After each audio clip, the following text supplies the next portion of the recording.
Chapter 13 Man-Eaters of Ikshawar. Maharshi Bhrigu here asked a surprised Dilipa. All the nobles in India knew that Bhrigu was the Rajguru, the royal sage of Maluha, and strongly backed the Suryavamshi royalty. His sudden appearance in Ayodhya therefore had Dilipa bewildered, but it was also a rare honor, for Bhrigu had never ever visited Dilipa's capital before. Yes, my lord, said the Sodhiban Prime Minister Samantak. Dilipa immediately rushed to the chambers. Samantak had housed the great sage in. Bhrigu's room, as expected, had been kept cold, severe and damp, just like his Himalayan abode. Dilipa immediately fell at Bhrigu's feet. My lord Bhrigu, in my city, in my palace, what an honor. Bhrigu smiled, speaking softly. The honor is mine, great emperor. You are the light of India. Dilipa raised his eyebrows, even more surprised. What can I do for you, Guruji? Bhrigu stared hard at Dilipa. I personally need nothing. Your Highness, everything in the world is Maya, an illusion. The ultimate truth one has to realize is that we actually need nothing, because to possess an illusion is as good as possessing nothing.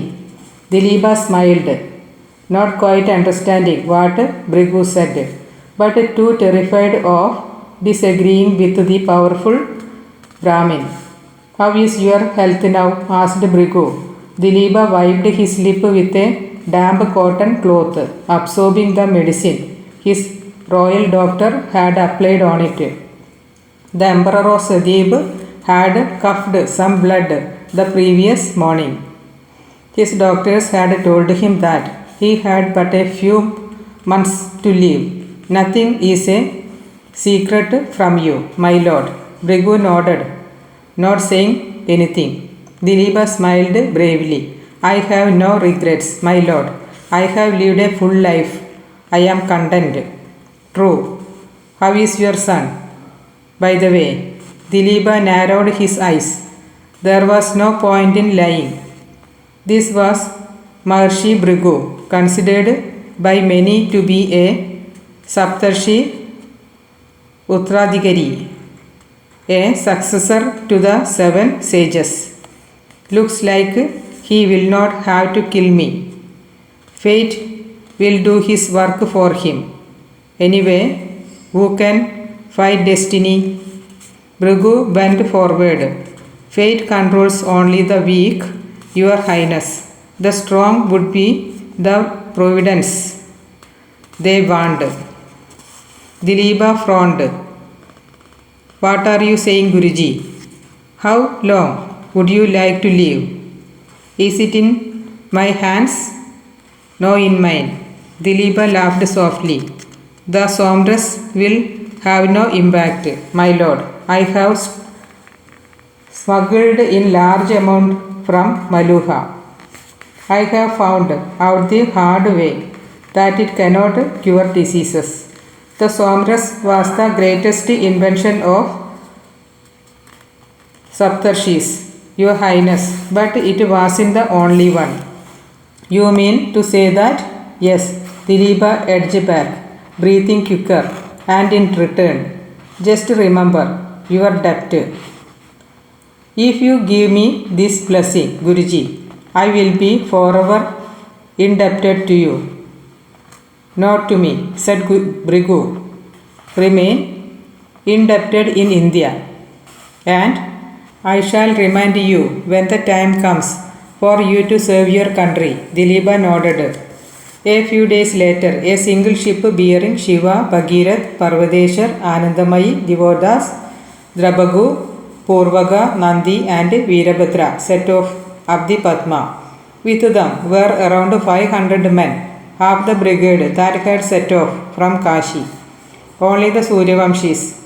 Shiva needed disciplined warriors to take on the fearsome bandit and his gang.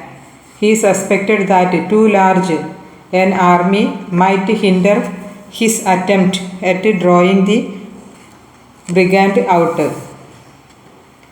4 vessels and 500 Chandravamshis had been left behind to savor Branga Dirai hospitality. Of course, Ayurvedi was also on the ship. Her medical skills were certainly needed, especially since Devodas had warned of a bloody confrontation. After a few days of sailing, the ship reached the part of Branga river where the Mahanadi broke off. They kept down the Madhumati, the westernmost edge of the Branga country and its most sparsely populated area. The land became more wild with dense forests on both banks. A perfect place for a bandit, said Shiva. Yes, my lord, nodded Drabagu. This land is close enough to civilization to mount raids, and yet dense and impenetrable enough to hide quickly. I can imagine why the Brangas have had trouble arresting this man. We need him alive, Drabagu. We need the conduit to the Naga medicine. I know, my lord. General Parvadeshar has already issued those instructions to us. Shiva nodded. The dolphins were dancing upon the waters. Birds chirped in the dense Sundari trees. A large tiger lounged lazily along one bank. It was a picturesque scene of natural bounty. Every animal enjoying the gift of the Brahmaputra and Ganga. It is a beautiful land, my lord, said Drabagu. Shiva didn't answer. He continued to stare hard at the banks. My lord, said Drabagu, did you see something? We are being watched. I can feel it. We are being watched. Ever since her trespass into the eastern palace, Sati's relationship with Aditya had deepened considerably, almost to the filial level. Shared secrets have a way of creating bonds. Sati had remained true to her word, not whispering to a soul about Maya, not even to Kritika. Aditya routinely sought Sati's advice on matters of state. However inconsequential, Sati's counsel was always wise, bringing some order and control to Chandravamshi penchant for unbridled freedom and chavos. The problem this time around, however, was a knotty one. How can just 3 lions cause so much chaos? Said Sati. Aditya had just told her about the most recent plea for help from the villagers of Ikshawar.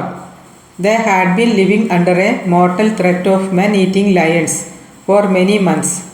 Representations had been coming to Kashi for a long time.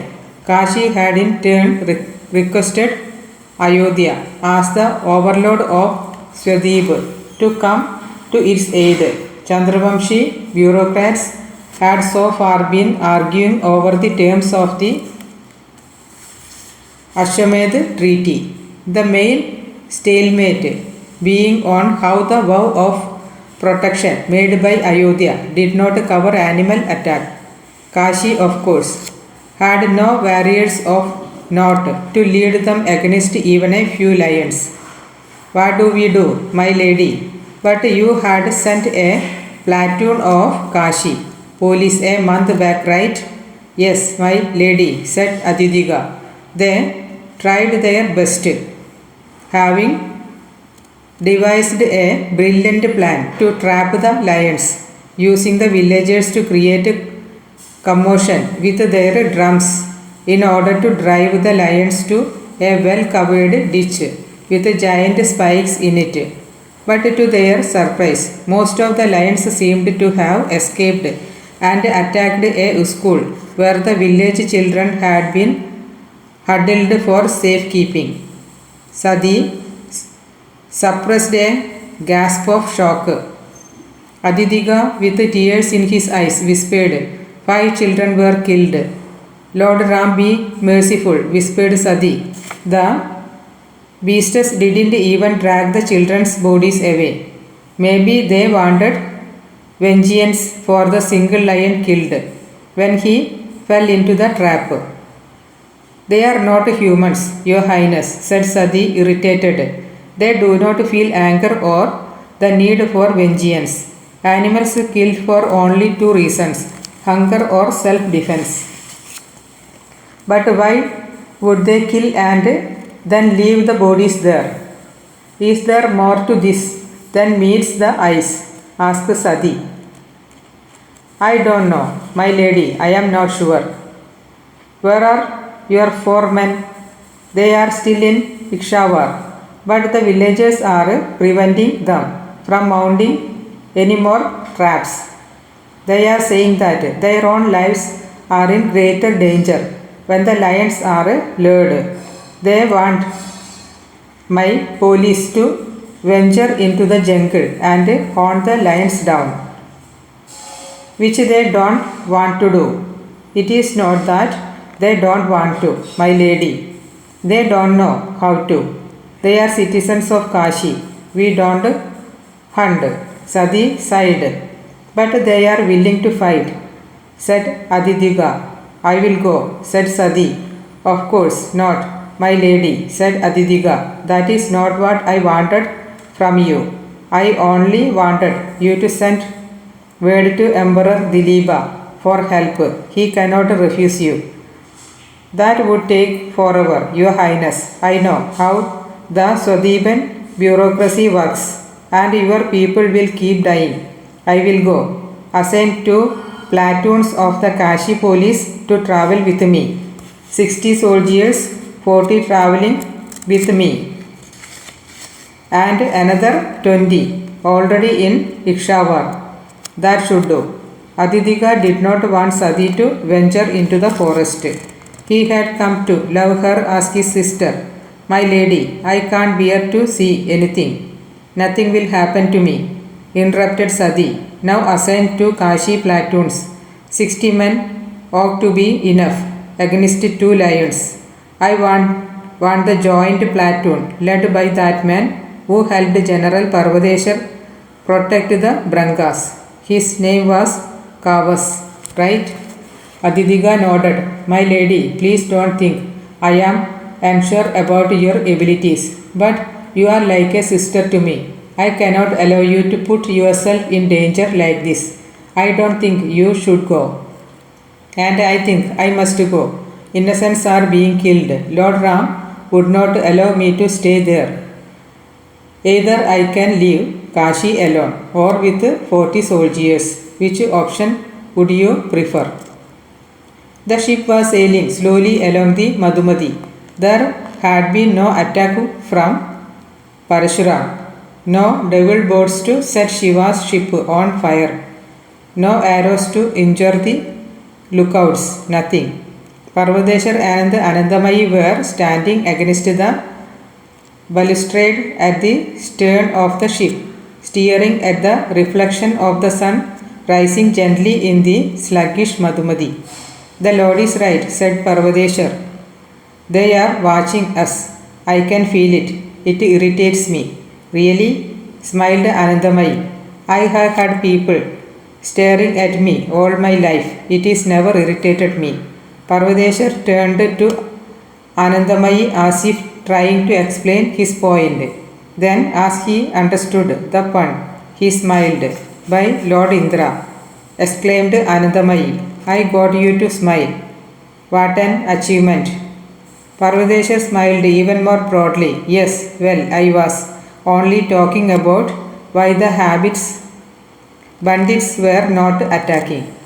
Now don't spoil the moment, said Anandamayi. She slapped Parvadeshar's wrist with the back of his hand. You know, you look very nice when you smile. You should do so more often. Parvadeshar blushed.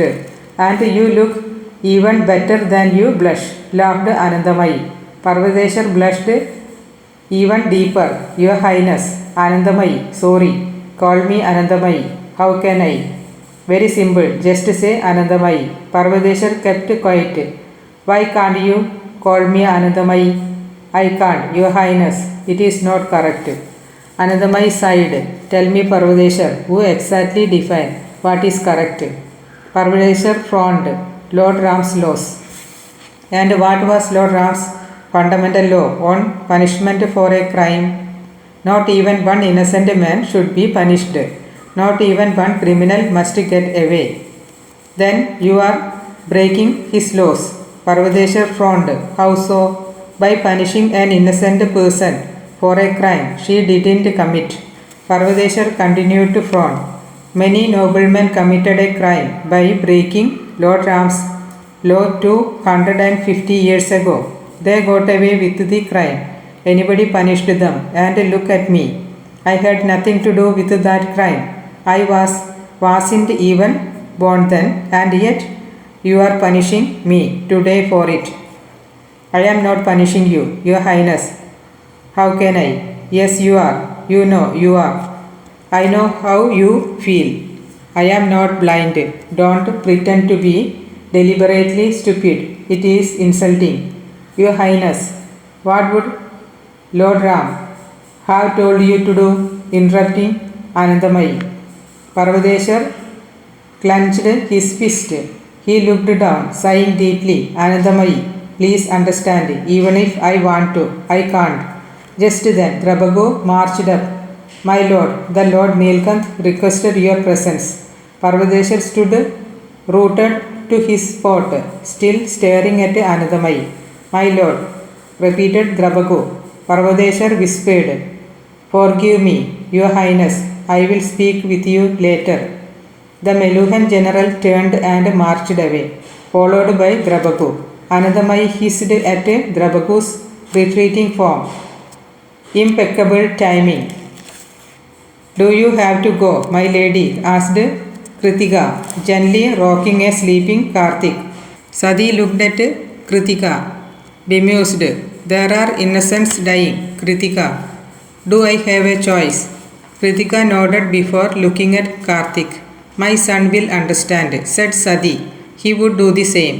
I am a Kshatriya. It is my dharma to protect the weak. Dharma comes before anything else. Kritika took a deep breath and whispered, I agree, my lady. Sati gently ran her hand across Karthik's face. I need you to take good care of him. He is my life. I have never known the pleasure of motherhood. I never imagined there would be another person I would love as deeply as I love Shiva. But in such a short span of life,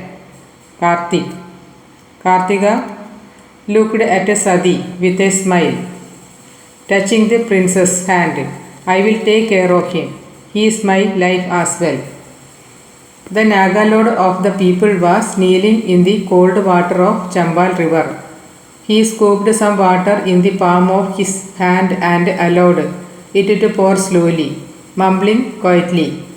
He then brushed his hands across his face. The queen, kneeling next to him, raised an eyebrow. A prayer? I don't know if prayers will help. I don't think anybody up there is really interested in me. The queen smiled and looked back at the river. But there are times when you wouldn't mind to help of the Almighty, whispered the Naga. The queen turned toward him and nodded. Getting up slowly, she put the mask back on her face.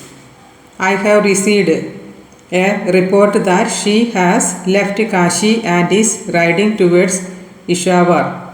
The Naga breathed deeply. He rose slowly and put the mask back on his face. She rides with only 40 soldiers. The Naga's breathing picked up pace at a distance. Vishwadvipna was sitting quietly with 100 Branga soldiers. This could be the moment. Capturing her in a teeming city of 200,000 was well nigh impossible. The remoteness of Ikshawar improved the odds dramatically, and they finally had the advantage of numbers. The Naga slowly brought his breathing back to normal. Trying to keep his voice calm, he whispered, "That is good news." The queen smiled and patted Nagas gently on his shoulder. "Don't be nervous, my child. You are not alone. I am with you every step of the way." The Naga nodded. His eyes narrowed. It was just the beginning of the second prahar when Sati rode into Ishawar at the head of her platoon with Kavas by her side. She was shocked to see a massive pyre at the far end of the village. She rode hard, followed by her men. A man rushed up, breathless and panic-stricken, waving, "Please leave, please leave." Sati ignored him and kept riding up to the giant pyre. "You cannot ignore me. I am the headman of Ishawar." Sati noticed the face of the villagers. Every single one had terror writ large on his face. "Things have only gotten worse since you people came," shouted the headman. Sati noticed the Brahmin who had just finished the puja at the pyre, praying for the safety of the departed souls. He was the only one who seemed to be in control. Sati rode up to him. "Where are the Kashi soldiers?" The Brahmin pointed at the giant pyre. "Is in there." "All 20 of them?" asked a stunned Sati. The Brahmin nodded. "They were killed by the lions last night. But like our villagers here, your soldiers didn't know what they were doing." Sati looked around the pyre. It was an open area, a little outside the village, which opened straight into the forest. To the far left were some blankets and the remnants of a campfire. There was blood all over the area. "Did they sleep here?" asked Sati in horror. The Brahmin nodded. "This is a suicide zone with men eating lions around. Why in Lord Ram's name did they sleep here at night?" The Brahmin looked at the headman. "It was their decision," said the headman defensively. "Didn't lie," said the Brahmin. "It wasn't solely their decision.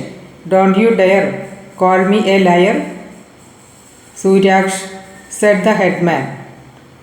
"I told them their presence in any house only attracts the lions and leads to deaths. The decisions to not stay in any house was their own." "You actually think the lions are interested only in the soldiers?" asked Suryaksh. "You are wrong." Sati had stopped listening. She was surveying the area. The Kashi soldiers had been killed. Despite the immense amount of blood and gore, she could clearly make out the tracks of some lions and maybe lionesses. There were at least 7 distinct marks. The information they had was clearly wrong. She turned around and growled, "How many lions are here?" "2," said the headman. "We had never seen more than 2 lions. The third lion was killed in a trap." Sati ignored him and looked at Suryaksh. The Brahmin responded, "Judging from the tracks, at least 5 to 7. Sati nodded. Suryaksh was the only one who appeared to know what he was talking about.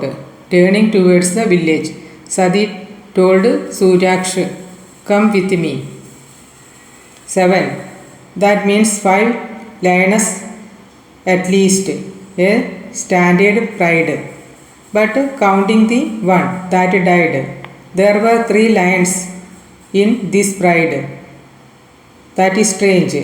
There is usually just one adult male in a pride. Something isn't right. "He is smarter than we have been told," said Shiva. "Every ruse we have tried for weeks was failed. The sun was directly overhead. The ship was anchored close to a beach due to the heavy silt it carried, which settled and turned into natural dams. The Madhumati kept changing course all the time. The result was that there were many recently formed sandbanks along the current course of the river. These were areas clear of vegetation, which afforded enough open spaces for a fierce battle to be fought.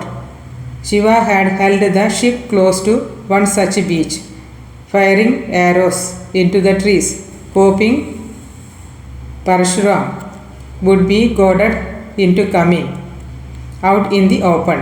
The plan had not succeeded so far. Yes, my lord, agreed Parvadeshwar. He will not be provoked into attacking out of blind hatred. Shiva stared hard at the river bank. I think it is the ship, said Parvadeshwar. Yes, he cannot judge how many men we have. Parvadeshwar agreed. My lord, we have to take more risk to lure him out. I have a plan, Shiva whispered softly. Further ahead is another beach, a plan to go ashore with 100 men. Once I have taken the soldiers deep inside the forest, the ship should turn back, giving Parashuram the impression that there is decision in that ranks, that the vessel is deserting us and departing for Branga. I will continue into the jungle and flush him out into the beach. Then I have him there. I will send out a fire arrow as a signal. Then Bhagirath can quickly get the ship over there, pull down the cutters and land on the beach with 400 men, overwhelm them. Just two key things to remember, my lord. They must be with their backs to the river, so that they can't escape when the cutters arrive. And of course, the ship must not depend only on the sails, but rowers as well. Speed will be of the essence. Shiva smiled. Exactly. Just one more thing. It will not be us on the beach, only me. I need you on the ship. My lord, cried Parvadeshwar, I cannot let you take that risk. Parvadeshwar, I will lure the bastard out, but I need you watching my back. If the cutters don't come on time, we will be slaughtered. We will be trying to capture, not kill. He will show no such restraint. But my lord, said Parvadeshwar, I have decided, Parvadeshwar. I needed you on the ship. I can trust only you. Tomorrow is the day. That is where we will camp, said Sati, pointing to the school building, the only unoccupied structure in Ishawar. It had no doors and could not be barricaded against the lions, but it had a terrace with one defendable flight of stairs leading up. It was halfway through the third prahar. Nightfall, the favorite time for lions to attack. We just a few hours away. The villagers had all retired and barricaded themselves inside their homes. The massacre of the Kashi soldiers the night before had shaken all of them. Perhaps the headman was right, they thought. The presence of the Kashi soldiers was bad luck. The headman walked behind Sati, trailed by Suryaksh. You must leave. The presence of the foreigners is angering the spirits. Sati ignored him and turned to Kavas. Station our men on the terrace. Pull the horses up as well. Kavas nodded and rushed to carry out the orders. The headman continued, Look, there were only killing animals earlier. Now they are killing humans as well. All because of your soldiers. Just leave and the spirit will be calmed. Sati turned toward the headman. They have tested human blood. There is no escape. Either you abandon the village or we have to stay here and protect you till all the lions are killed. My advice is you gather all the villagers and we have tomorrow morning. We cannot abandon our motherland. I will not allow you to condemn your people to death. I will leave tomorrow and I am taking your people as well. What you do for yourself is up to you. My people are not going to desert Ishawar. Never. Suryaksh spoke up. If the villagers had listened to me, we would have left a long time back, and this suffering would never have happened. If you were half the priest your father was, snapped the headman, you would have conjured up a puja to calm the spirits and drive the lions away. Pujas will not drive them away, you fool. Can't you smell it? The lions have marked this land. They think our village is their territory. There are only two options now. Fight or flee. We obviously don't want to fight. We have to flee. Enough, said Sati, irritated. No wonder the lion got the better of you. Go home. We will meet tomorrow. Sati walked up the step of the school. She was happy to note a large pile of kindling halfway up the steps. She jumped over it and continued climbing. As she entered the terrace, she saw a massive pile of firewood to the left. She turned toward cows, enough to last the night.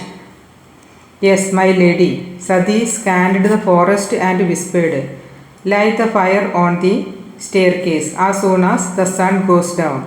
She stared up ahead to see a goat tied at the spot where the lions had killed the Kashi soldiers. It was a clear shot from her elevated position. She anticipated that she would be able to fire arrows upon at least a few lions, hoping the bait would work. Sati settled down on the terrace and waited. Chapter 14. The Battle of Madhumati. Shiva, Parvadeshwar, Bhagirath, Drabaku and Devodas were seated aft on the ship. The moon was absent, cloaking the entire area in darkness. The quietness of the jungle, except for the incessant beating of crickets, automatically made them speak softly. The problem is, how do we make him believe that there is a rebellion and he has to fight only 100 men, not the entire crew, whispered Shiva. His spies would be watching us all the time, murmured Devodas. It has to be a believable act. We can't let our guard down for even a minute. Shiva suddenly started motioning with his hands for everyone on keep talking. He slowly rose and crawled to the rail of the ship, picking his bow quietly, stealthily, placing an arrow, and then, quick as lightning, he rose above the railing and shot the arrow. There was a loud scream of pain as one of the brigands' men, swimming towards the ship, was hit. Come out, you coward, yelled Shiva, fight like a man. There was commotion in the jungle as animals shrieked at the sudden disturbance. Birds fluttered loudly. Hyenas howled. Tigers roared. Deer bleated. There was some splashing in the river. Someone possibly trying to rescue an injured comrade. Shiva thought he heard the sound of foliage breaking as someone or something broke through and retreated. As his followers rushed up, Shiva whispered, it wasn't a kill wound. We need Parshuram alive. Remember, it makes our task tougher, but we need him alive. And then they heard a strong voice from the jungle. "Why don't you get out of the ship, you spineless wimp, and I will show you how a man fight." Shiva smiled. "This is going to be interesting." Shadi woke up with a start. Not due to some sudden noise, but because the noise had stopped. She looked towards the left. The flames were burning strong. Two men with swords drawn were at the top of the stairs, supervising the fire. "More wood," whispered Sadi. One of the soldiers immediately crept to the stack of firewood and dropped some more onto the raging fire in the middle of the staircase. Meanwhile, Sadi tiptoed to the parapet. The goat had been bleating desperately all night, but no more. She looked gingerly over the railing. The night had thrown a pitch-black shroud all around, but the flames of the school fire spread a bit of glow. The goat was still there. It wasn't standing anymore. Its hind legs are collapsed, and it was shivering desperately. "Are they here, my lady?" asked Kavas, crawling quietly to Sadi. "Yes," whispered Sadi. They heard a soft, deep roar, a sound which would terrorize any living creature in the jungle.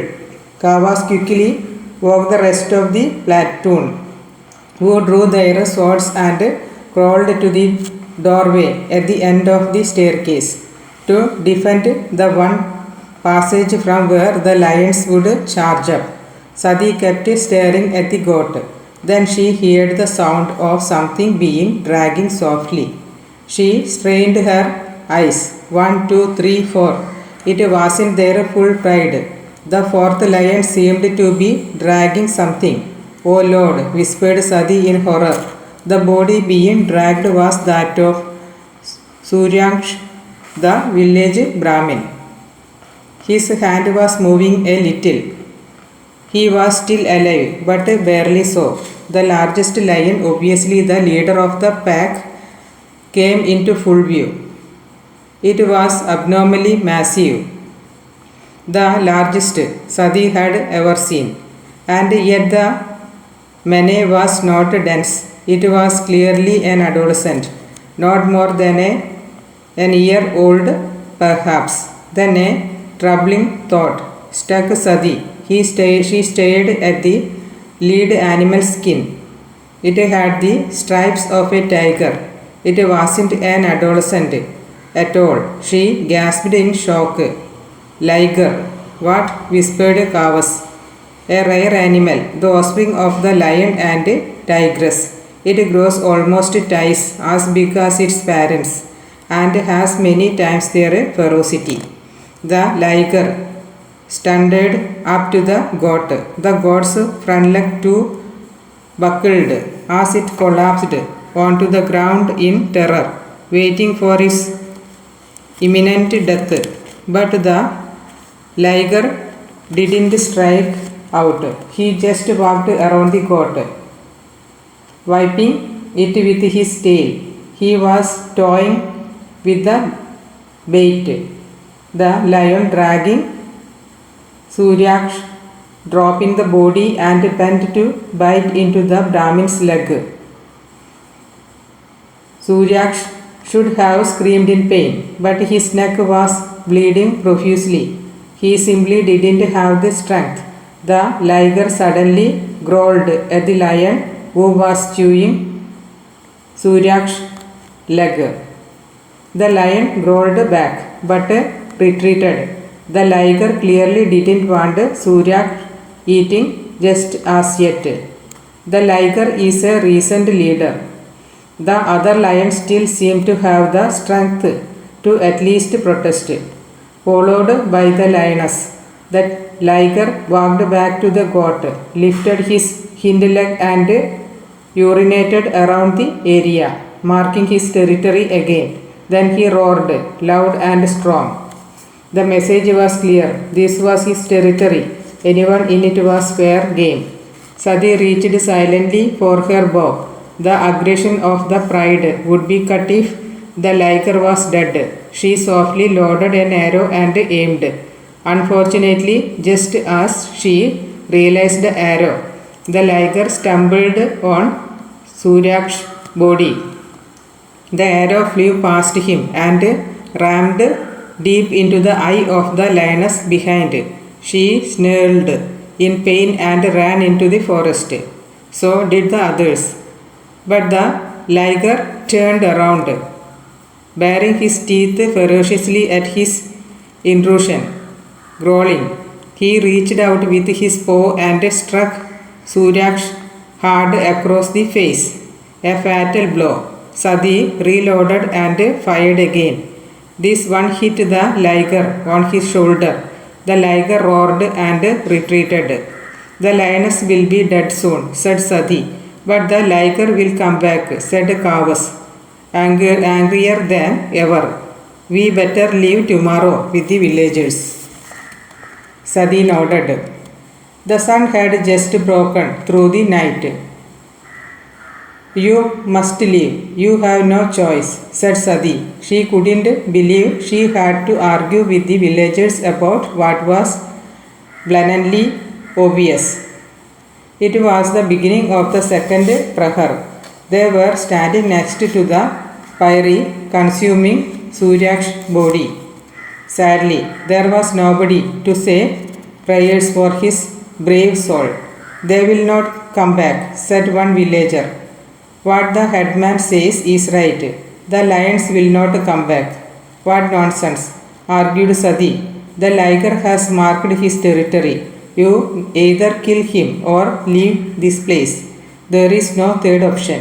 He cannot let you have a free run in this land. He will lose control over his pride. A village woman stepped up to argue. The spirits have been partially appeased by the blood of Suryaksh. At the most, we will have to make one more sacrifice and they will leave. One more sacrifice? Asked the flabbergasted Sati. Yes, said the headman. The village cleaner is willing to sacrifice himself and his family for the good of the rest of the village. Sati turned to see a thin, very little man who also had the wondrous task of collecting firewood and cremating the dead over the last few days. Behind him stood his equally funny wife with a look of utter determination on her face. Holding on to her dhoti were two little children, no older than 2 or 3, wearing nothing but torn loin clothes, unaware of the faith chosen for them by their parents. Sati turned toward headman, fists clenched. You are sacrificing this poor man and his family because he is the most powerless. This is wrong. No, my lady, said the cleaner. This is my choice, my faith. I have been born low in this birth because of my past life karma. My family and I will sacrifice ourselves willingly for the good of the village. The Almighty will see our good deed and bless us in our next birth. I admire your bravery, said Sati, but this will not stop the lions. They will not stop till all of you are either driven out or killed. Our blood will satisfy them, my lady. The headman had told me so. I am sure of this. Sati stared hard at the cleaner. Blind superstition can never be won over the logic. She looked down at his children. They were poked each other and laughed uproariously. They suddenly stopped and looked at her, surprised, wondering why this foreign woman was staring at them. I can't let this happen. I will stay here. I will stay till every lion has been killed. But you will not sacrifice yourself or your family. Is that clear? The cleaner stared at Sati, confused at what to him seemed a strange suggestion. Sati turned toward Kavas. He immediately started leading the soldiers back to the school. Some of them were arguing, clearly unhappy at this turn of events. The spies of Parashuram, high in the trees, were watching attentively. Shiva and Bhagirath were on the deck. They appeared to be arguing. 3 cutters lowered from the ship onto the Madhumati were bobbing gently. Finally, Shiva made an angry gesture and started climbing down onto his cutter, which had Drabagu, Nandi, Veerabhadra and 30 soldiers. He looked at 2 more cutters behind them, full of soldiers. Shiva gave a signal and they started rowing towards the bank. The ship, on the other hand, appeared to be preparing to pull anchor. One spy looked at the other with a smile. 100 soldiers, let us go, tell Lord Parashuram. The rich waters of the Madhumati and the fertile soil of Branga had conspired to grow a jungle of ferocious density. Shiva looked up at the sky. A little bit of sunshine pierced through the dense foliage. The direction of the rays told Shiva that the sun had already begun its downward journey. His platoon had hacked through the almost impenetrable forest for a good 8 hours, tracking the movement of the brigand. Shiva had broken for lunch 2 hours earlier, though physically satisfied. His soldiers were getting restless, waiting for action. Parashuram seemed to be avoiding battle even here. Suddenly Shiva raised his hand. The platoon halted. Drabagu slipped up to Shiva and whispered, "What is it, my lord?" Shiva pointed with his eyes and whispered, "This territory has been marked." Drabagu stayed confused. "See the cut on this bush," said Shiva. Drabagu stared harder. "They have passed through here. This route has been hacked." "No," said Shiva, looked ahead. "This hasn't been hacked to walk through. It has been cut from the right side to make us think they have walked through here. There is a trap straight ahead." "Are you sure, my lord?"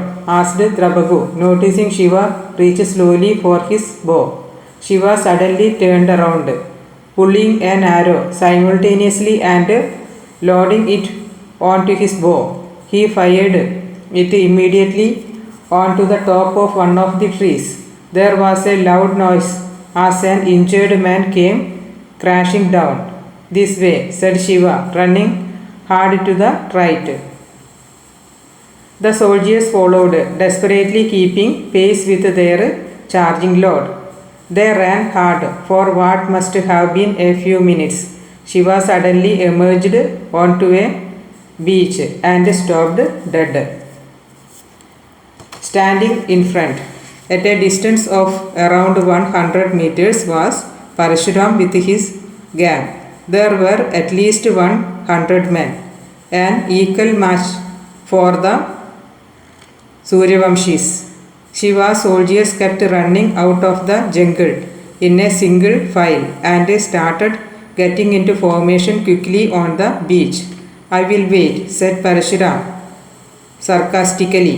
His gaze looked onto Shiva. "Get your men into position." Shiva stared right back. Parashuram was a powerful man. Though a little shorter than Shiva, he was ridiculously muscled, his shoulders spread wide, his barrel chest heaving. In his left hand was a mighty bow, much too big for any man, but clearly his powerful arms had enough strength to pull the string clean. On his back was a quiver full of arrows, but slung the other way was the weapon that had made him famous. The weapon he used is decapitated his helpless victims. His battle axe. He wore a single saffron dhoti, but no armor. In a sigh of his Brahmin antecedent, Parashuram's head was shaved clean, except for a neat tuft of hair tied at the back. and a genou thread tied loosely down from his left shoulder across his torso to his right. His face bore a long, mighty beard. Shiva looked to his side, waiting for all his soldiers to get into the line. He sniffed. "What is that?" It seemed like the paraffin used by the Meluhans to light their prahar lamps. He looked down. The sand was clean. His men were safe. Shiva drew his sword and bellowed, "Surrender now, Parshuram, and you shall get justice." Parshuram burnt into laughter. "Justice in this wrecked land?" Shiva turned his eye to his side. His men were in position, ready. "You can either bow your head towards justice, or you can feel its flames bear down on you. What do you want?" Parshuram sniggered and nodded at once of his man. The man raised an arrow, touched it to a flame, and shot the burning arrow high into the air, way beyond the range of the Suryavamshis. What the hell? Shiva lost sight of the arrow on the light of the sun for the moment. It landed quite some distance behind Shiva's men and immediately set off the paraffin lying there. The flames spread quickly, making an impenetrable border. The Suryavamshis were trapped on the beach. No retreat was possible. "You are wasting your arrows, you idiot," shouted Shiva. "Nobody is retreating from here." Parshuram smiled. "I am going to enjoy killing you." The Shiva's surprise, Parshuram's archer turned around, lit another arrow and shot it toward the river. Shit! Parshuram's men had tied thin canoes touching each other across the bend of the river, arching the beach, full of large quantities of paraffin. These boats immediately burst into flames as the fiery arrow hit one of them. The massive blaze made it appear like the entire river was on fire. The inferno reached high, making it almost impossible for Parvadeshwar's back-up cutters to row through. Parshuram looked towards Shiva with a chilling sneer. "Let us keep our merriment to ourselves, shall we?" Shiva turned and nodded at Drabagu, who immediately passed an order. An arrow shot up high into the sky and burst into blue flames. Parvadeshwar had been summoned, but Shiva didn't see how the Meluhan general would be able to get through the wall of fire on the Madhumati. Small cutters couldn't slip through, and the ship itself could not come too close to the bank, as it would run aground. "Nobody's coming. We have to finish this ourselves. This is your last chance, barbarian," screamed Shiva, pointing forward with his sword. Parshuram dropped his bow. So did every archer at his command, drawing their anga weapon out. Parshuram pulled his battle axe out. He clearly wanted brutal close combat. "No, Brangan. It was your last chance. I am going to make your end slow and painful." Shiva dropped his bow and drew his shield forward and spoke to his soldiers on guard. "Go for their sword arms. Injure. Don't kill. We want them alive." The Suryavamshis pulled their shield forward and drew their swords and waited. Parshuram charged, followed by his vicious horde. The bandit ran into Shiva's men with surprising speed and agility, Parshuram racing in the lead. He had no shield to protect himself. His heavy battle axe required both arms to wield. He was charging straight at Shiva. However, Drabagu swung to his left and charged. The bandit was momentarily surprised by Drabagu's charge. He swerved back to avoid the sword and with the same smooth motion brought his battle axe up in a brutal swing. Drabagu pushed out the shield fixed on the hook on his amputated left hand and defended himself. The formidable axe served through a part of the hide-covered bronze shield. A stunned Drabagu swung his shield back, bringing his sword down, grazing a serving Parshuram's left shoulder. Meanwhile, Shiva pirouetted smartly to avoid a vicious stab from one of the bandits, pushing the sword away with his shield. As the bandit lost balance, Shiva swung his sword down in the smooth arc, saving his enemy's sword arm from the elbow. The thug fell down, incapacitated but alive. Shiva immediately turned and pulled his sword up to deflect a strike from another man. Nandi, pulling his sword out from the right shoulder of an enemy, pushed him down with his shield, hoping the brigand would remain down and surrender. To Nandi's surprise and admiration, the bandit dropped his shield, smoothly transferring his sword to his uninjured left hand, and jumped into the fray again. Nandi pulled his shield forward to prevent the sword strike and pushed his sword in once again into the injured right shoulder of the thug. The shouting over the din, "Surrender, you fool!" Veerabhadra, however, was not having much luck keeping his enemies alive.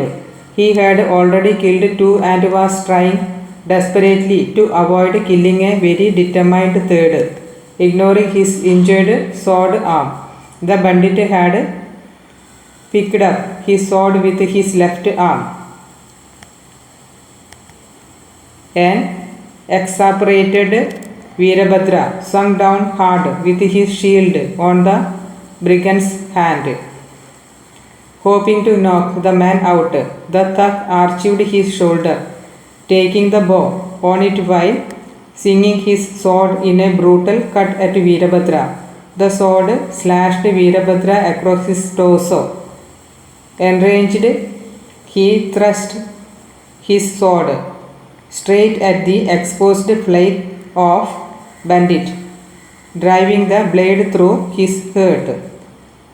"Damn it!" screamed a frustrated Veerabhadra. "Why didn't you just surrender?"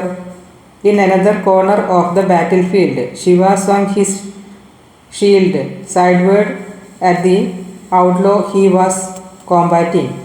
The brigand swung his head back, getting a slash across his face with preventing a knockout blow. Shiva was now getting worried. Too many people were getting killed, mostly on Parshuram's side. He wanted them alive, or the secret of Naga medicine would be lost. Then he heard a loud sound. It was Parshuram's conch shell. "They are coming!" Brutally stabbing his enemy, Shiva also rammed his shield onto the bandit's head again, this time successfully knocking him cold. Then he looked up and smiled.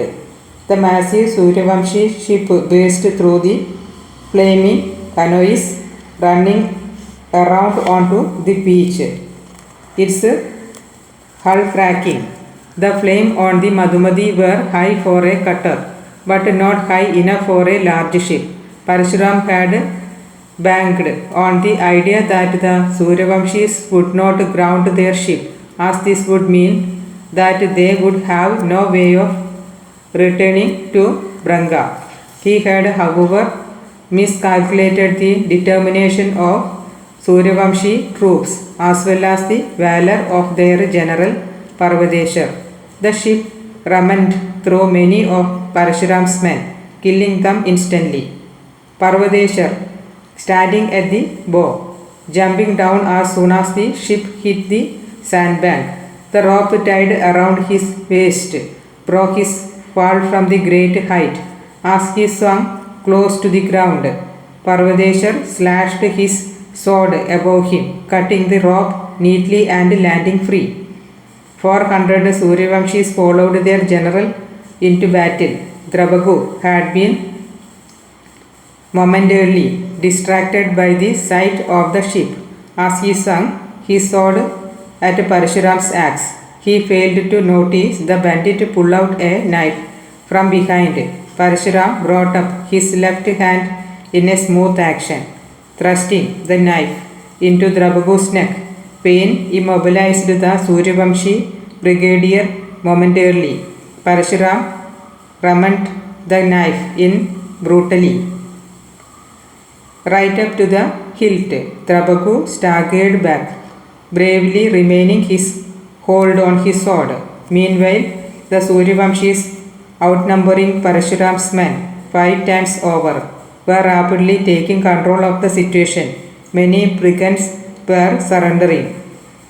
Finally, seeing the futility of their situation, at the center of the battle, Parshuram released the knife from a tottering Drabagu's neck. He gripped his battle axe with both hands, pulled back and swung viciously. The axe rammed hard into Drabagu's torso, smashing through his hide and bronze armor. It struck deep, breaking through skin and flesh, right down to the bone. The mighty Suryavamshi brigadier fell to the ground. Parshuram tried to pull the axe away, but it was stuck. He yearned hard, ripping Drabagu's chest. The axe finally came out, much to Parshuram's admiration. The Suryavamshi was still alive.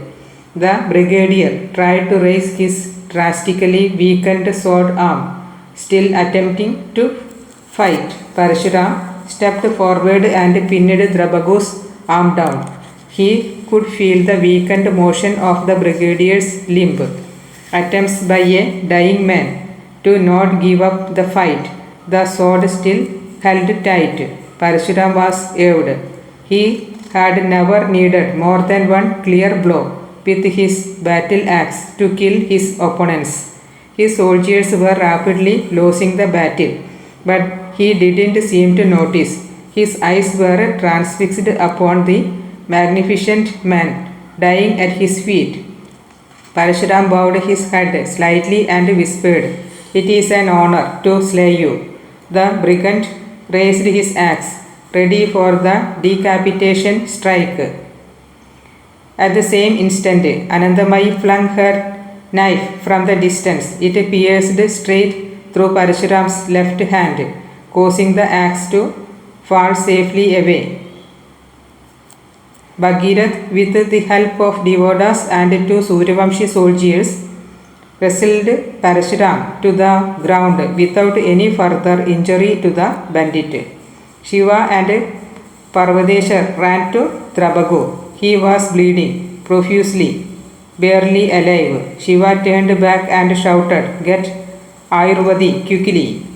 The sun still had a few hours of life left. Sati was on the school terrace, supervising the making of improvised bows and arrows. The Kashi soldiers were simply incapable of taking on the lion from close quarters. Neither were they skilled at shooting arrows. Sati was hoping that as long as they fired some in the general direction, the arrows might find their mark. Sati double-checked the pile of wood near the staircase.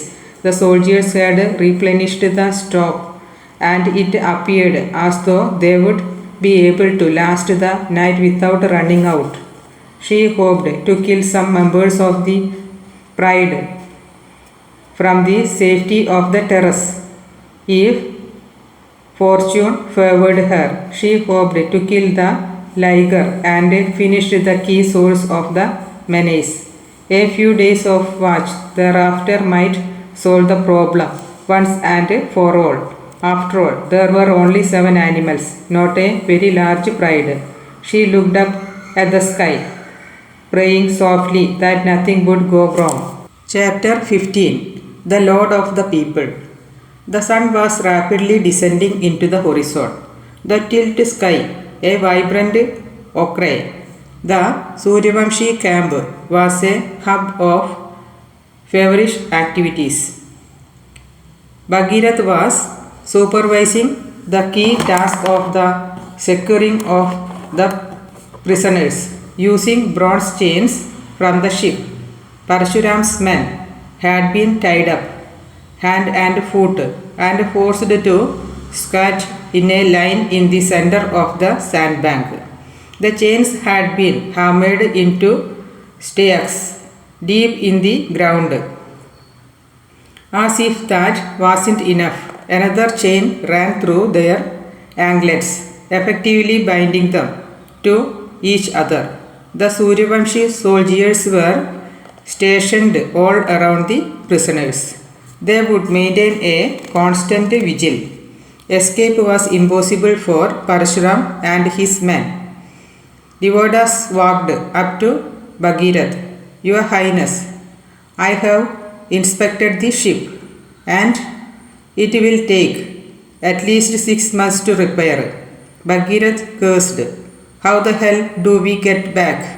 At the other end of the beach, Ayurale tents had been set up.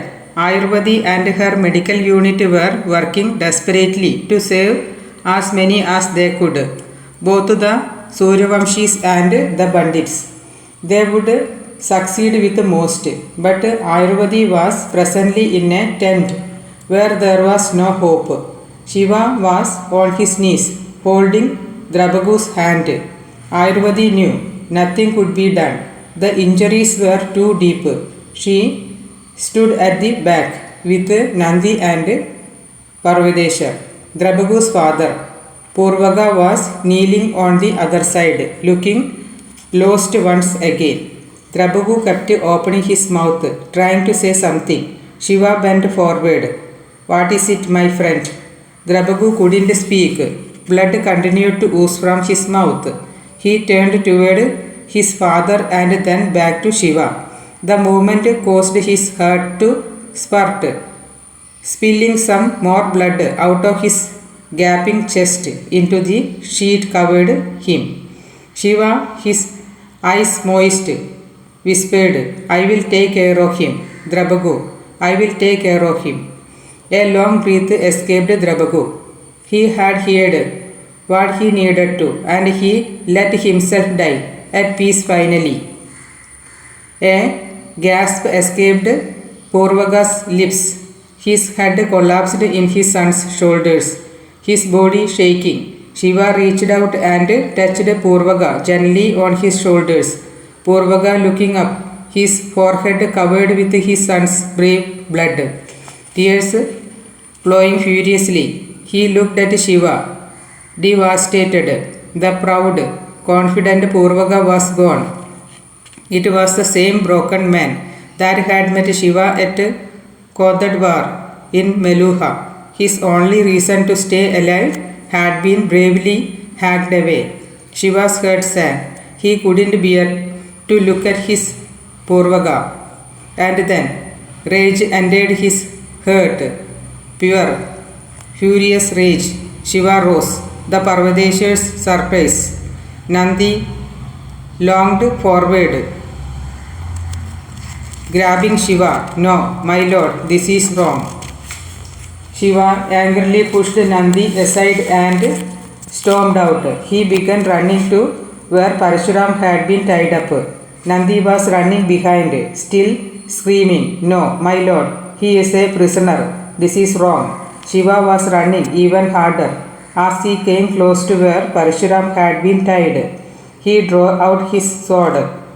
Bhagirath standing at the other end of the line, screaming out, No, lord, we need him alive. But Shiva was frenzied, screaming, racing quickly toward Parshuram.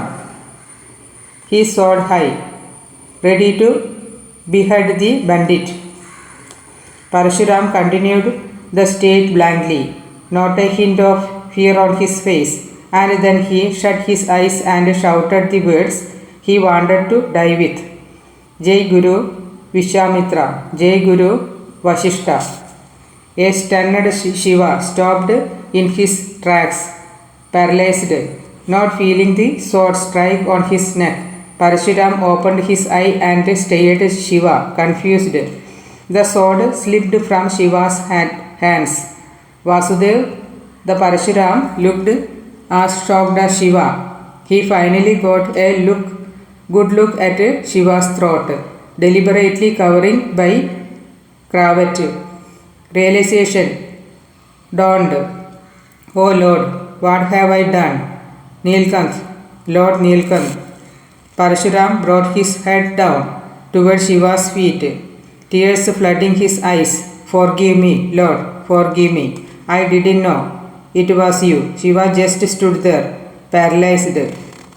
A half-asleep Sati heard the throaty roars. She immediately became alert. They are here. She turned toward doorway. The fire was burning strong. 2 soldiers were setting guard. Kavas, they are here. Wake everyone up. Sati crept up to the terrace railing. She couldn't see any lion as yet. The moon had a bit of strength tonight. She wasn't dependent only on the fire. Then she saw the liger emerge from the tree line. The arrow Sati had shot was still buried in his shoulder, its shaft broken. It made him drag his front foot marginally. There is nothing.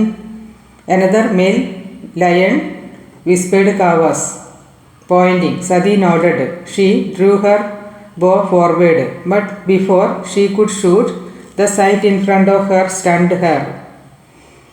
Numerous lionesses were pouring out from behind the liger. The pride was far larger than the 7 animals she had assumed would be. She continued to watch in horror as more and more animals emerged, one lioness after another, till there were nearly 30 of them on display. Lord Ramville merciful. After the attack the previous night, the liger had brought his whole army to combat the threat, and it was a massive pride.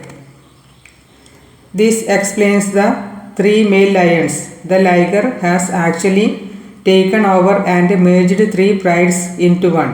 Sati slunk back and turned around. She couldn't shoot so many lionesses.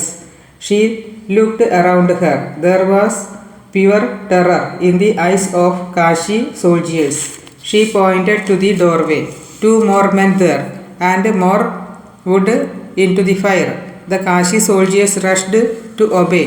Sati's brain was whirring, but no idea struck her. That is when she heard it. She immediately turned around and crept to the railing, hearing the sound clearer. 2 children were crying, howling desperately for their lives. Sati opened her eyes wide in panic.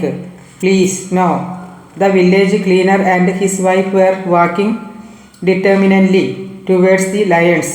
They wore saffron to signify their sacrifice, their final journey. The children, naked to the elements, were held one each by their parents.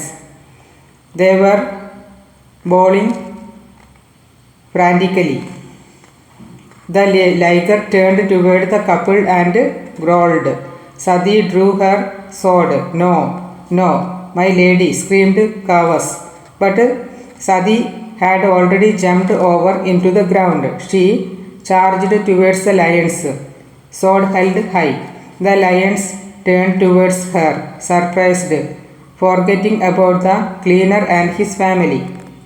Then the liger registered Sati. He roared loudly, and his pride charged. The Kashi soldiers jumped into the ground after Sati, inspired by the sheer bravery displayed by their leader. But inspiration is no substitute for skill.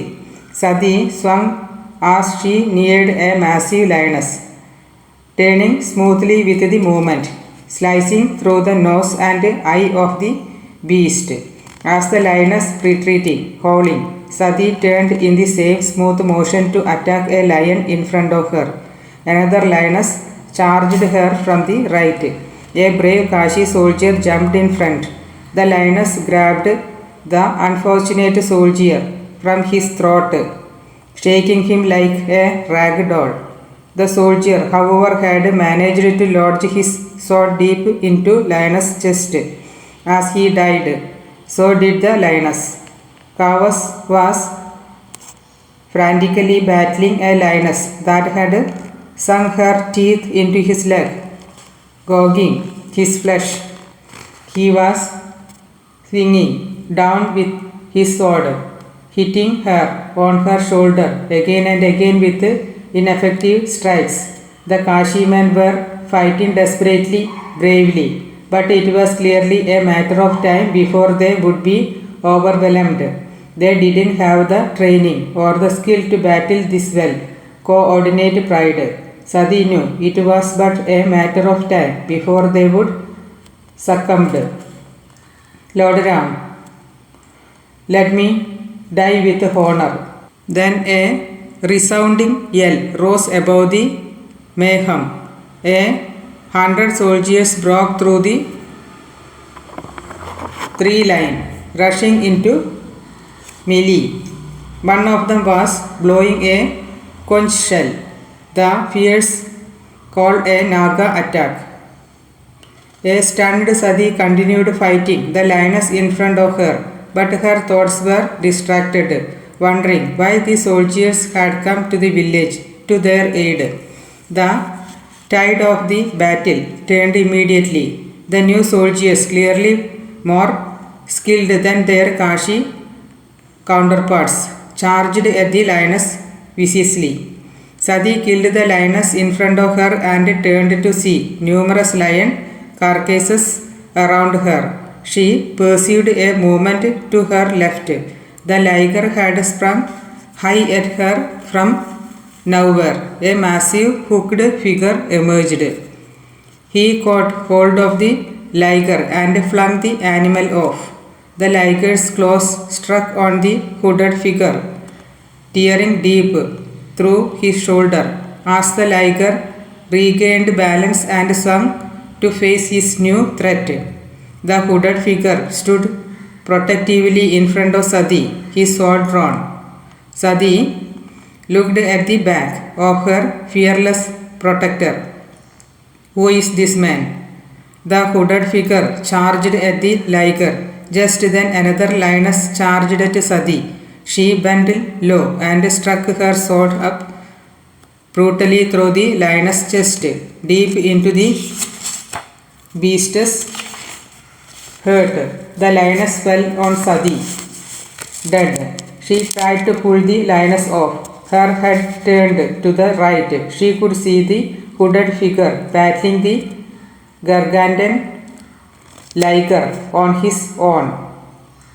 Then she screamed, "Watch out!" Another lioness charged from the right toward the hooded figure, grabbing his leg viciously. The hooded figure fell out, not before stabbing deep through the eyes of the lioness, mauling his leg. The liger jumped once again on the hooded figure.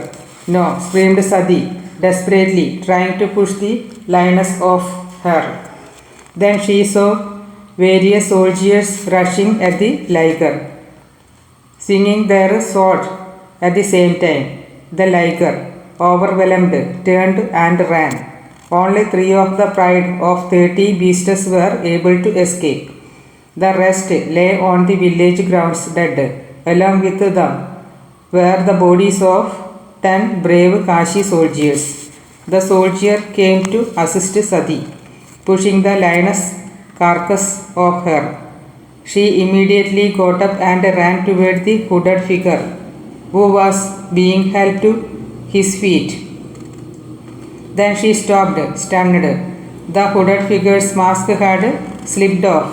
Naga, The Naga's forehead was ridiculously broad, his eyes placed on the side, almost facing different directions. His nose was abnormally long, stretching out like the trunk of an elephant. Two buck teeth struck out of the mouth, one of them broken, the legacy of an old injury, perhaps. The ears were floppy and large, shaking of their own accord. It almost seemed like the head of an elephant had been placed on the body of this unfortunate soul. The Naga was standing with his fists clenched tight, fingers boring into his palms.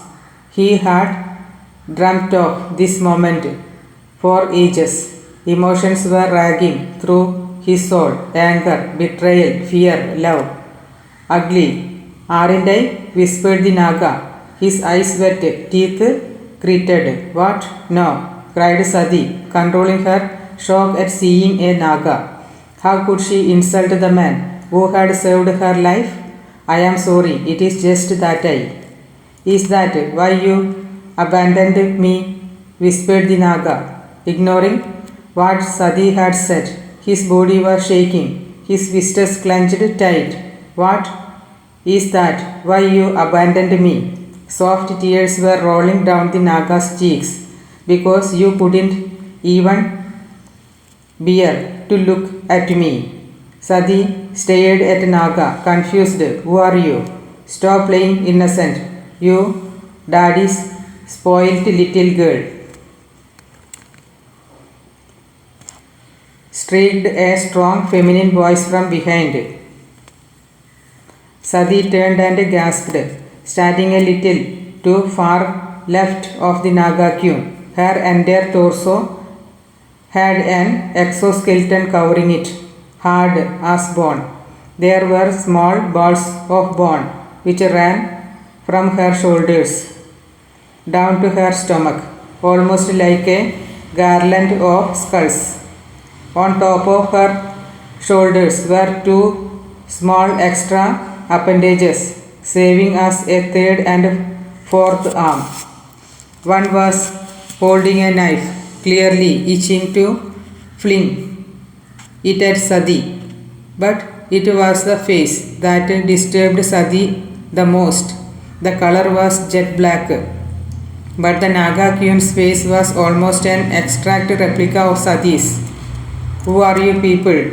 Asked stunned Sati. Let me put this phony out of her mystery. My child, the Naga queen's hand holding the knife was shaking. She will never acknowledge the truth.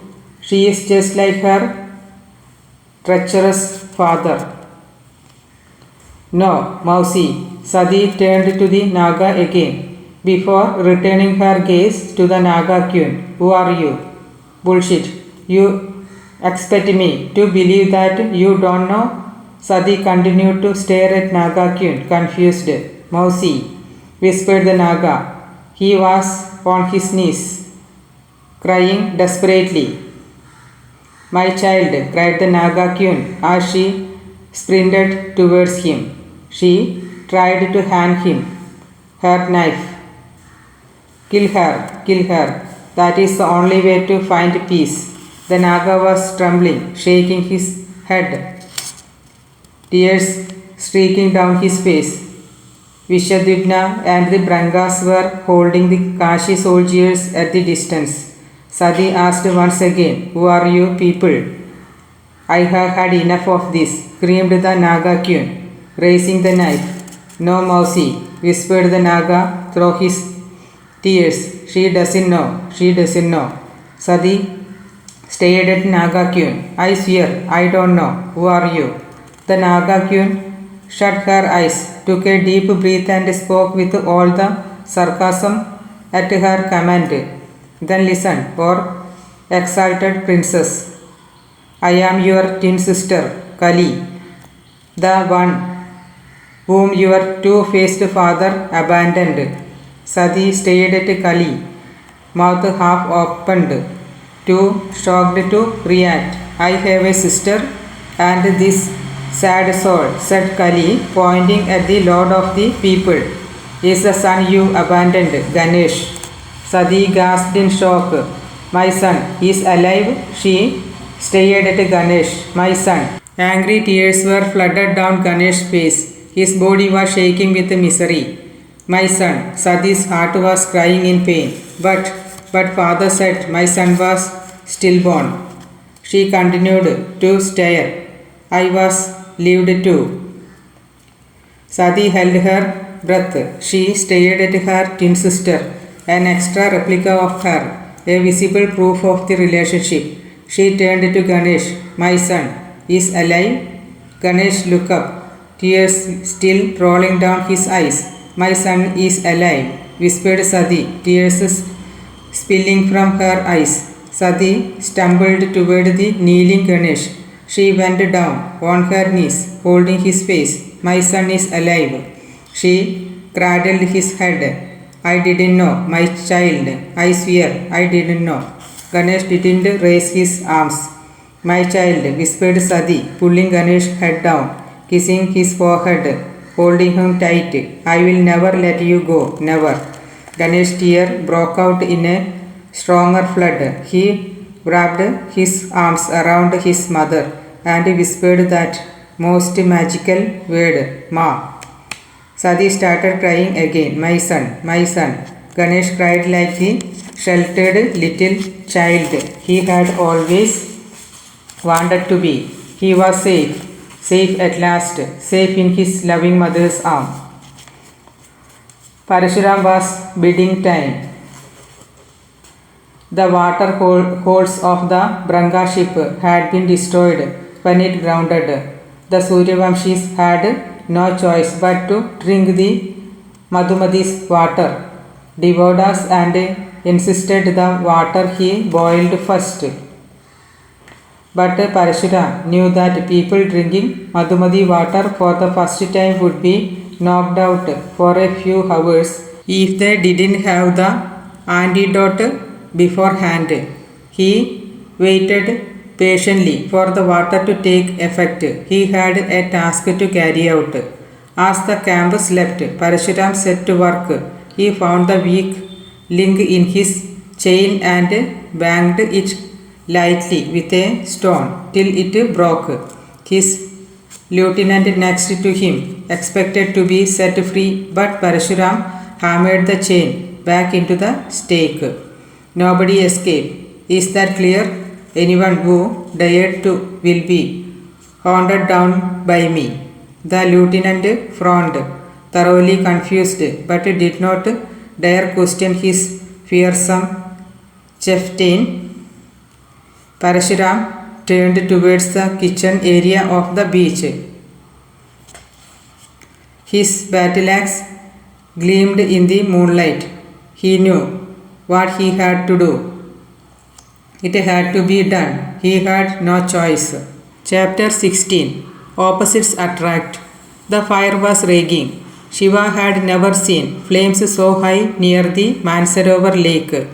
The howling winds, the open space, the might of Gonas. His tribe simply didn't allow any fire to last too long. He looked around. His village was deserted. Not a soul in sight. The flames were licking at the walls of his hamlet. He turned toward the lake. Holy lake, where are my people? Have the Pakratis taken them hostage? Shiva, help me. Shiva turned round to find a bloodied Brahaspati racing out of the village gates through the massive infra. He was being followed by a giant hooded figure, his sword drawn, his gait menacing in its extreme control. Shiva pulled Brahaspati behind him, drew his sword and waited for the hooded Naga to come closer. When within shouting distance, Shiva screamed, "You will never get him, not as long as I live." The Naga's mask seemed to develop a life of its own. It smirked. "I have already got him." Shiva spun around. There were 3 massive snakes behind him. One was dragging Brihaspati's limp body away, punctuated by numerous massive bites. The other 2 stood guard, spewing fire from their mouths, preventing Shiva from moving closer. Shiva watched in helpless rage as they dragged Brihaspati towards the Naga. A furious Shiva turned toward the Naga. Lord Rudra, be merciful, whispered Shiva. A severely bleeding Drabagu was kneeling next to the Naga, defeated, forlorn, waiting to be killed. Next to Drabagu, down on her knees, was a woman. Streaks of blood ran down her arms. Her billowing hair covered her downcast face. And then the wind cleared. She looked up.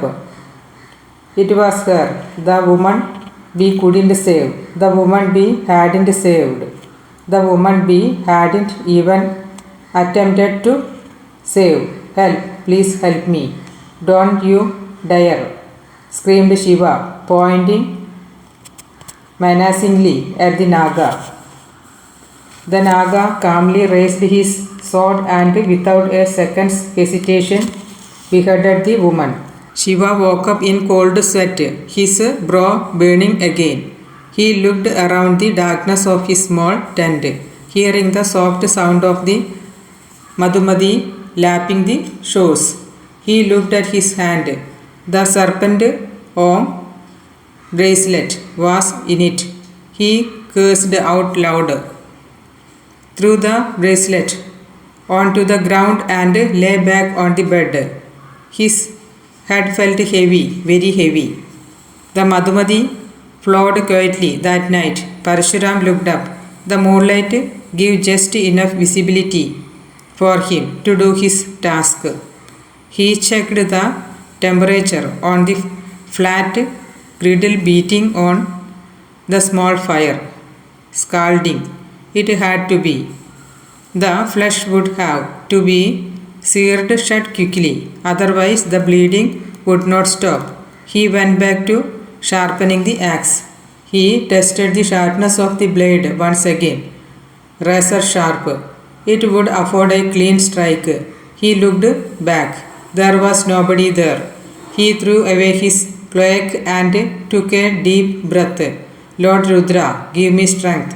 He curled up his left hand, the sinning hand that had dared to murder the Nilkant's favorite. He held the outcrop of the tree stump, held it tight, giving himself purchase to pull his shoulder back. The trunk had been used earlier to behead many of his enemies. The blood of those unfortunate victims had left a deep red mark on the wound. Now his blood would mix with theirs. He reached out with his right hand and picked up the battle axe, raising it high.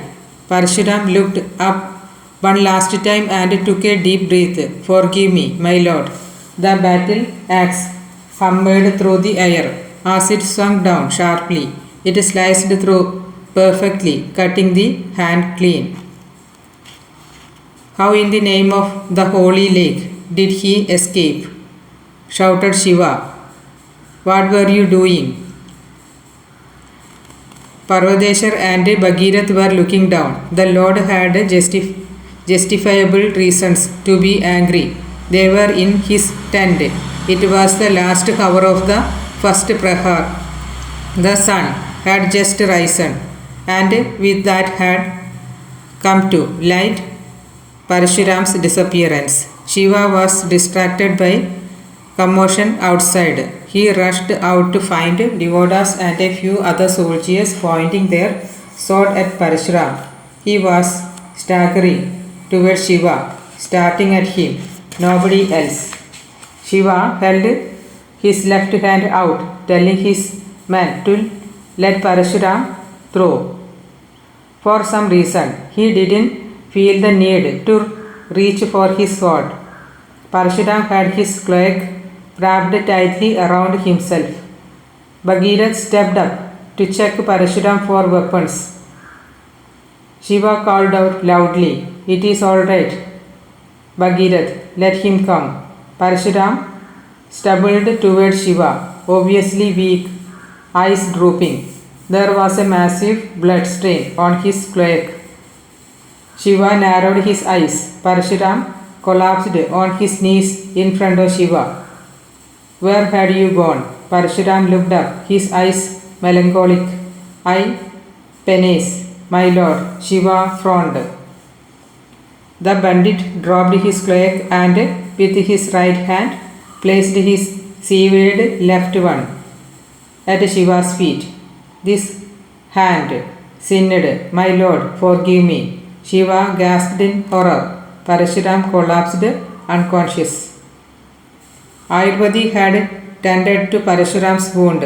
She had cauterized it once again in order to prevent any chance of infection. Juice of neem leaves had been rubbed onto the open flesh. A dressing of neem leaves and a wound tied around the severed arm. She looked up at Shiva. "This fool is lucky. The axe was sharp and clean. The blood loss of and infection from a wound like this can be fatal. I don't think the cleanness or sharpness was an accident," whispered Bhagirath. "He made it so. He knew what he was doing." Parvadeshwar continued to stare at Parashuram, stunned. Who is this strange man? Shiva had not uttered a word so far. He just kept looking at Parashuram, his face devoid of any expression, his eyes narrowed hard.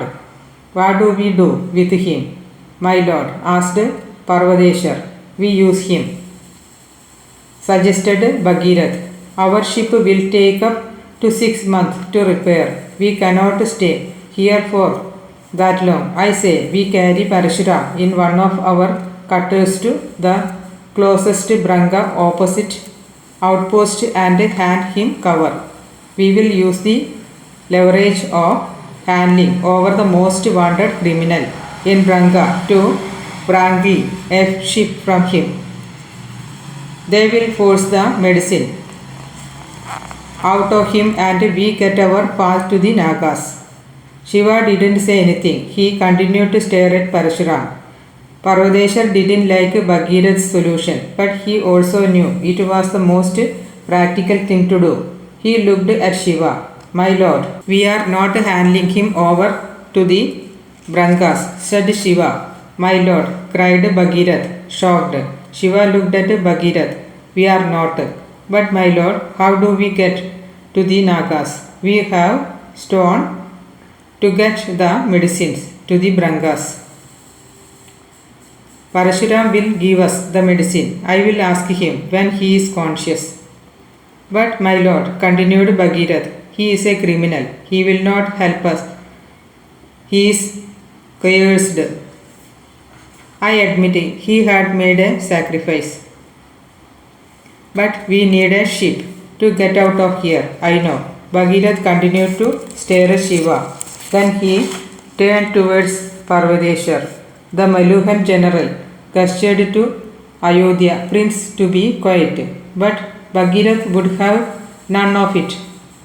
What the Nilkanth was suggesting was not practical. Please forgive me for saying it again, my lord, but the only practical way to get a ship is by letting the Brangas get their hands on him. And that is not the only reason to do so. Parashuram is a criminal, a mass murderer. Why shouldn't we surrender him to suffer the righteous Branga justice? Because I said so. Saying this, Shiva walked out. Bhagirath kept staring at Parvadeshwar, not saying a word. Parashuram's eyes opened slightly. He smiled faintly and then went back to sleep. As the second prahar came to a close, the sun shone brightly right overhead. The Branga and Kashi soldiers had been hard at work, with Vishwadipna having taken charge. Kavas didn't seem to mind, following orders from the capable Branga. The Branga traveling doctor had tended to all the wounded. They were all on a road to recovery.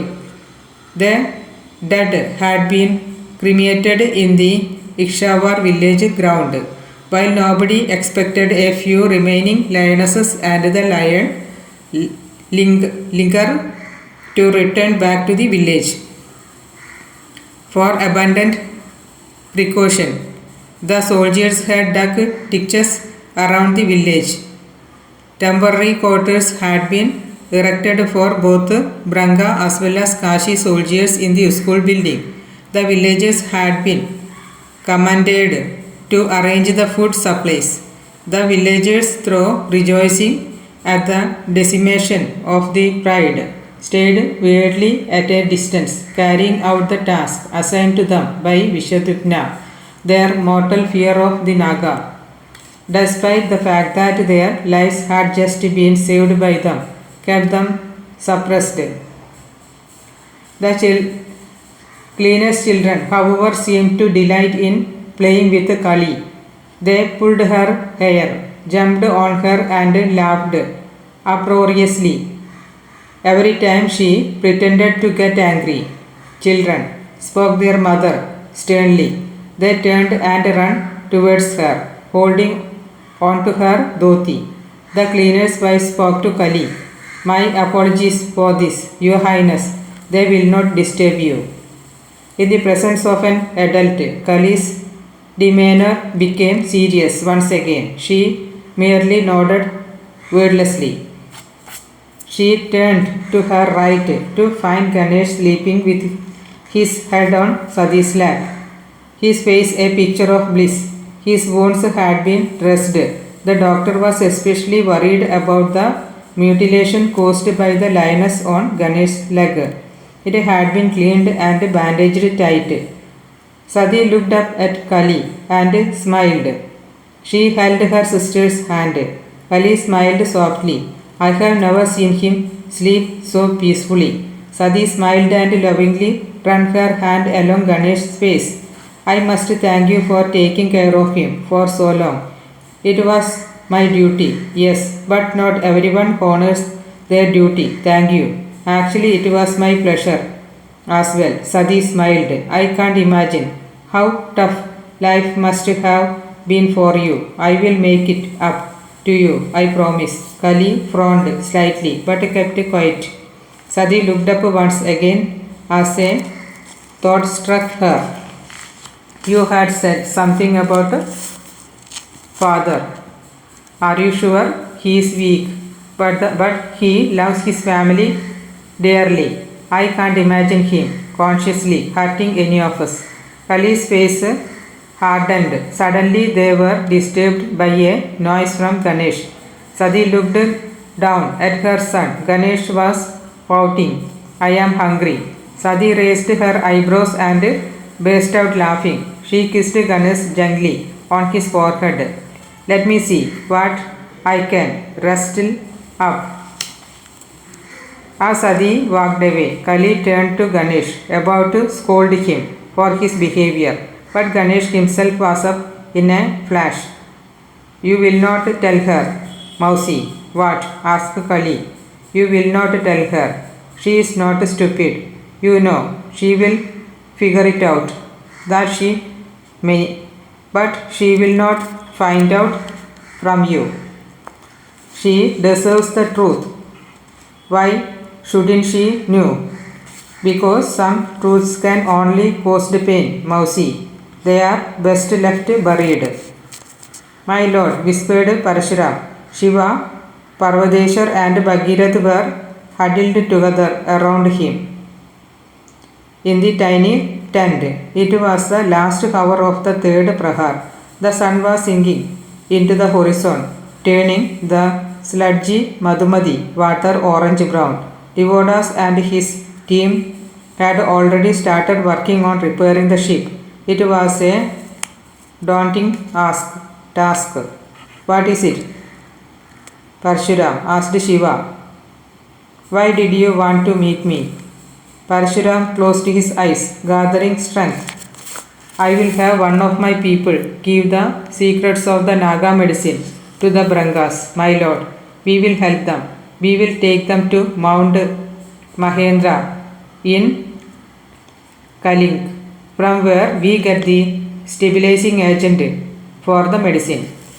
Shiva smiled. Thank you. You don't need to thank me, my lord. This is what you want. Doing your bidding is my honor. Shiva nodded. You also needed a ship, said Parashuram. Bhagirath perked up. I have a large ship of my own, said Parashuram. Before turning to Parvadeshar, give me some of your men, brave general. I will tell them where it is. They can sail it here and we can leave. A surprised Parvadeshar smiled, looking at Shiva. Shiva nodded. The bandit looked tired. Shiva bent down, touching Parashuram on his shoulder. You need to rest. We can talk later. One more thing, my lord, said Parashuram, insisted. The Branga are only a conduit. Shiva frowned. Your ultimate goal is to find the Naga. Shiva narrowed his eyes. I know where they live, said Parashuram. Shiva's eyes widened in surprise. I know my way through the Dandak forest, my lord, continued Parashuram. I know there the Naga city is. I will tell you how to get there. Shiva patted Parashuram's shoulder. Thank you. But I have one condition, my lord. Shiva frowned. Take me with you, whispered Parashuram. Shiva raised his eyebrows, surprised. But why? Following you is my life's duty. Please let me give my wretched life at least a little bit of meaning. Shiva nodded. It will be my honor to travel with you, Parashuram. It had been 3 days since the battle of Madhumati.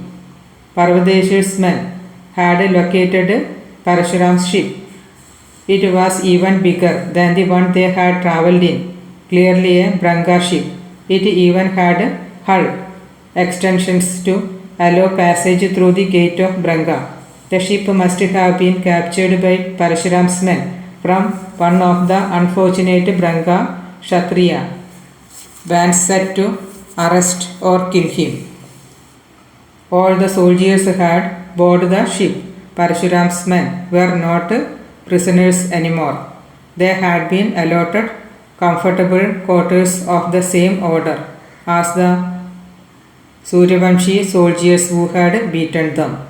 Shiva had personally took the comfort of both Purvaga and Parashuram. Ayurvedi had stationed her assistant Mastrak alongside Parashuram, who was still extremely weak from tremendous blood loss. The ship was sailing comfortably up the Madhumati. When they would reach the Branga river, a fast cutter with one of Parashuram's men would be sent to guide King Chandraketu in finding the alternative source of the Naga medicine. The man would also inform the set of Shiva's men at Brangaridai to leave immediately and rejoin the brigade at the point where the Madhumati broke away from the Branga. The brigade would then sail back to Kashi. Shiva was desperate to meet Sati and Kartik. He had missing his family. After that, he planned to raise an army and quickly turn south to find the Nagas. Shiva was standing at the head of the ship, smoking some marijuana with Veerabhadra. Nandi stood next to them. They stared into the swirling water of Madhumati. This expedition went better than expected, my lord, said Nandi. That is did, smiled Shiva, pointing at the chillam. Unfortunately, the celebration isn't quite up to the mark.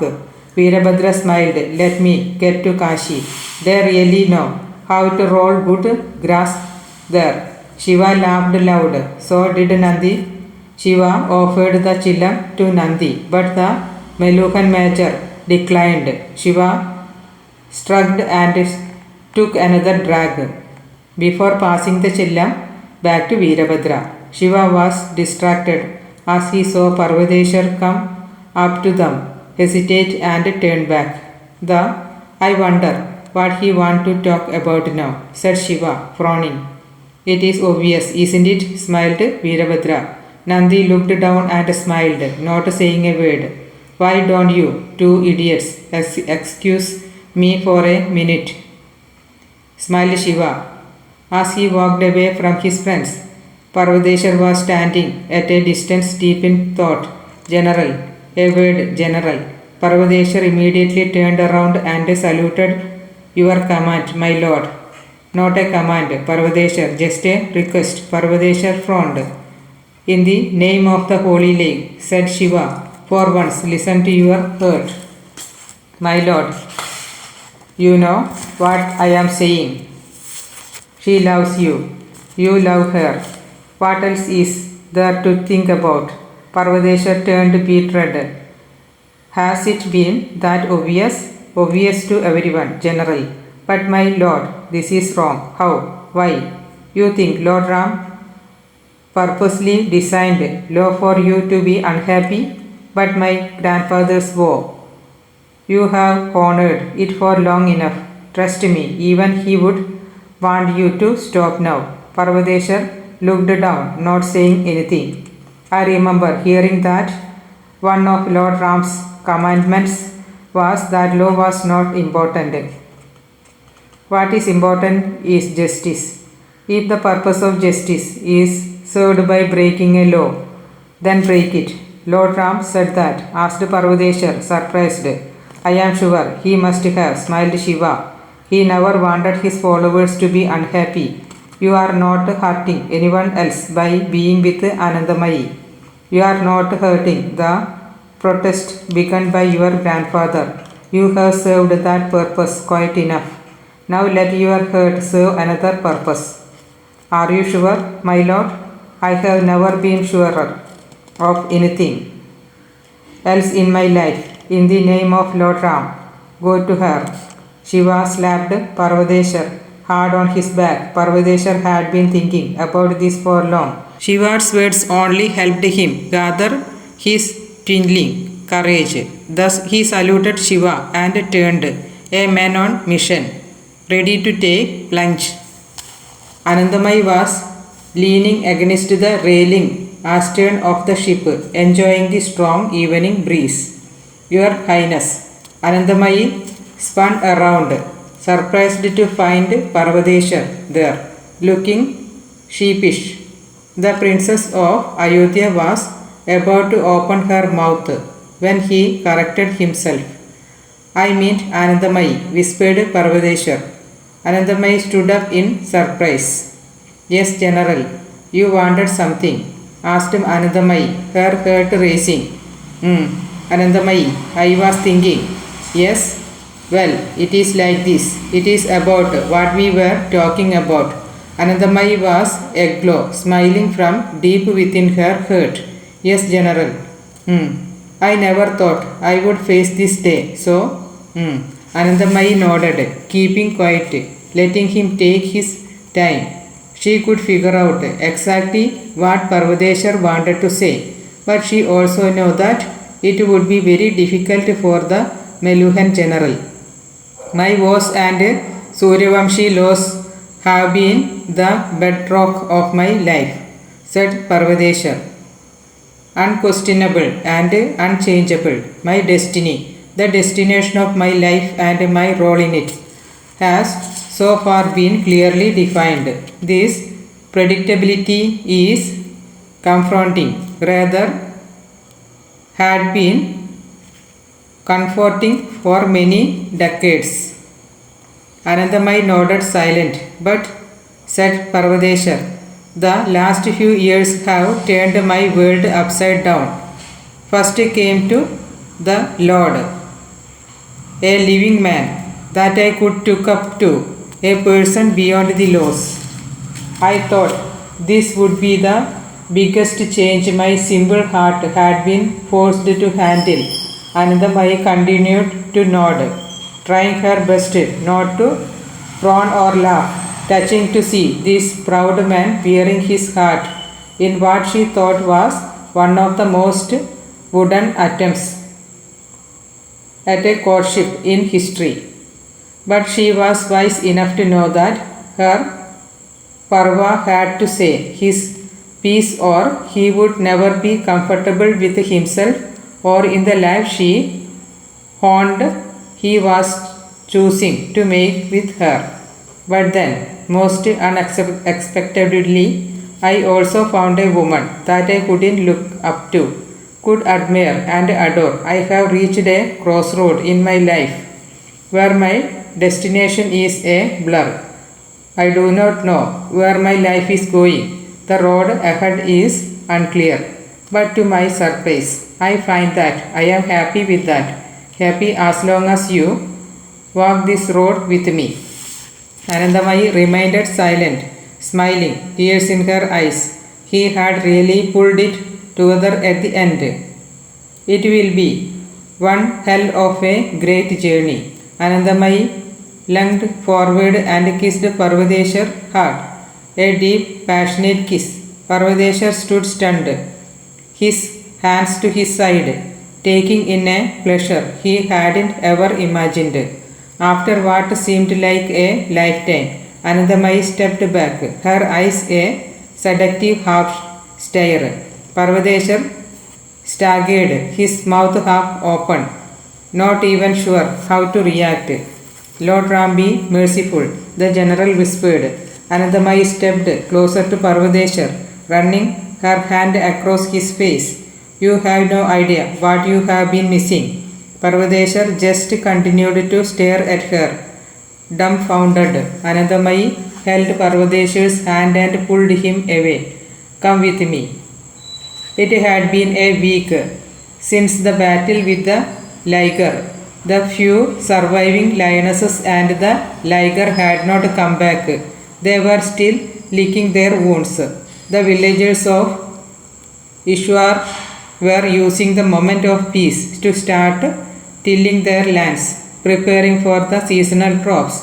It was a time of unexpected joy and relief. The Chandravanshi soldiers were recovering. Ganesh's wounds were too deep.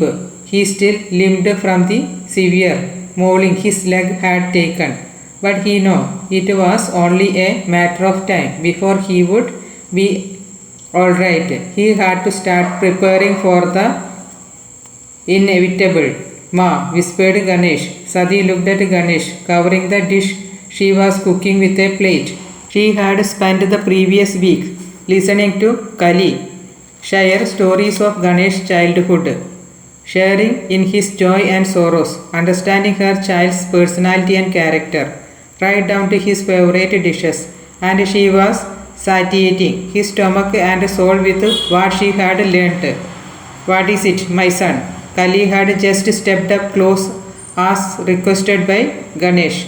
I think we have to start preparing to leave. I should be strong enough to travel in another week. I know the food I have been giving you has some rejuvenating herbs. They are giving to strength. Ganesh knelt and held his mother's hand. I know. Sati patted her son's face tightly. Ganesh took a deep breath. I know you cannot come Panchavadi. It will pollute you. I will come to visit you regularly in Kashi. I will come in secret.